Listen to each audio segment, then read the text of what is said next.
लड़की के माँ बाप ने लड़की की ज़बरदस्ती शादी कर दी। लड़की दूसरे लड़के से मोहब्बत करती थी।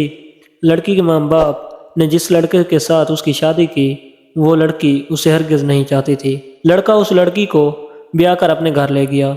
उस वक्त तो लड़की उस लड़के के साथ चली गई, क्योंकि उस वक्त लड़की का ज़बरदस्ती उस लड़के के साथ उसके वालिदैन ने निकाह कर दिया था। लेकिन लड़के को इस बात की हरगिज़ खबर ना थी कि ये शादी ज़बरदस्ती हो रही है।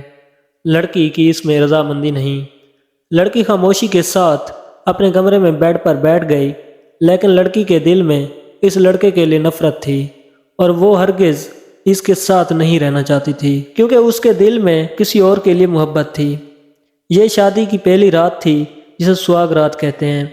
इस सुहाग रात का हर नौजवान, चाहे वो लड़की हो या लड़का, बड़ी शिद्दत से इंतज़ार होता है, क्योंकि ये रात हर मोहब्बत करने वाले जोड़े के लिए ज़िंदगी की नई शुरुआत की आगाज़ की रात होती है। सुहाग रात हर जोड़े के लिए ज़िंदगी की इंतहाई अहम और खुशियों भरी रात होती है, क्योंकि इस रात नई ज़िंदगी का आगाज़ हो रहा होता है। इसलिए हर जोड़ा यही चाहता है कि उनकी ये रात बड़ी मोहब्बत और खुश असलूबी के साथ गुजरे, और ये बदनसीब लड़का भी यही चाहता था कि उसकी भी ये रात मोहब्बत और प्यार से गुजरे।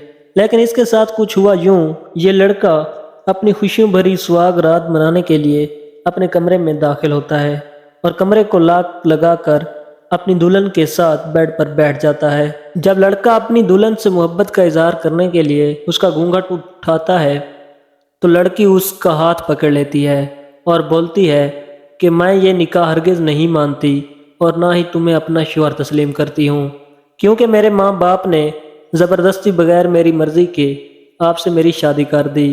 मैं इस शादी के लिए हरगिज़ रजामंद नहीं थी। मैं किसी और से मोहब्बत करती हूँ और उसी से शादी करूँगी। आपको मुझे हाथ लगाने की हरगिज़ इजाज़त नहीं है और ना ही ज़बरदस्ती आप मेरे साथ कुछ ऐसा वैसा कर सकते हैं। मैं आपको इसकी हरगिज़ इजाज़त नहीं दूंगी। लड़का ये सब देखकर हक्का बक्का होकर रह गया और सुहाग रात मनाए बगैर अपनी मोहब्बत भरी हसरतों को अपने दिल में दफन करके सो गया। लड़के को लड़की के वालिदैन पर बड़ा गुस्सा आया और दिल ही दिल में सोचने लगा, ये तो लड़की के साथ बहुत बड़ी ज्यादती की गई है। लड़के ने सुबह उठते ही अपने कमरे में दूसरा बेड रखवा दिया। इसी तरह वो काफ़ी अरसा एक दूसरे से अलहदा सोते रहे और दिन गुजारते रहे। जब 3 महीने गुजर गए तो लड़के ने सोचा कि इस तरह तो हम दोनों की ज़िंदगी तबाह हो रही है, क्यों ना हो कि हम एक दूसरे से रिश्ता ही ख़त्म कर दें। तो लड़के ने 3 माह गुजरने के बाद लड़की को तलाक दे दी। फिर जब लड़के वालिदैन को पता चला कि उनके बेटे ने अपनी बीवी को तलाक दे दी है, तो उन्होंने अपने बेटे से पूछा कि क्या मसला था, क्यों आपने लड़की को तलाक दी है, अभी अभी आपकी शादी हुई है। तो लड़के ने सारी कहानी अपने वालिदैन को बता दी कि लड़की के वालिदैन ने ज़बरदस्ती लड़की की इसके साथ शादी की है, वो इसके साथ नहीं गुजारना चाहती थी और वो किसी दूसरे लड़के से मोहब्बत करती थी, तो इस बिना पर मैंने इसको तलाक दे दी है। और वो जिससे मोहब्बत करती थी उसी लड़के के साथ उसका निकाह कर दिया। जब लड़की के वालिदैन को पता चला तो उन्होंने दूसरे लड़के के घर जाकर अपनी बेटी को कत्ल कर दिया। नाजरीन, हमारी स्टोरी अच्छी लगी हो तो चैनल को सब्सक्राइब करें, हमारे साथ तावन करें।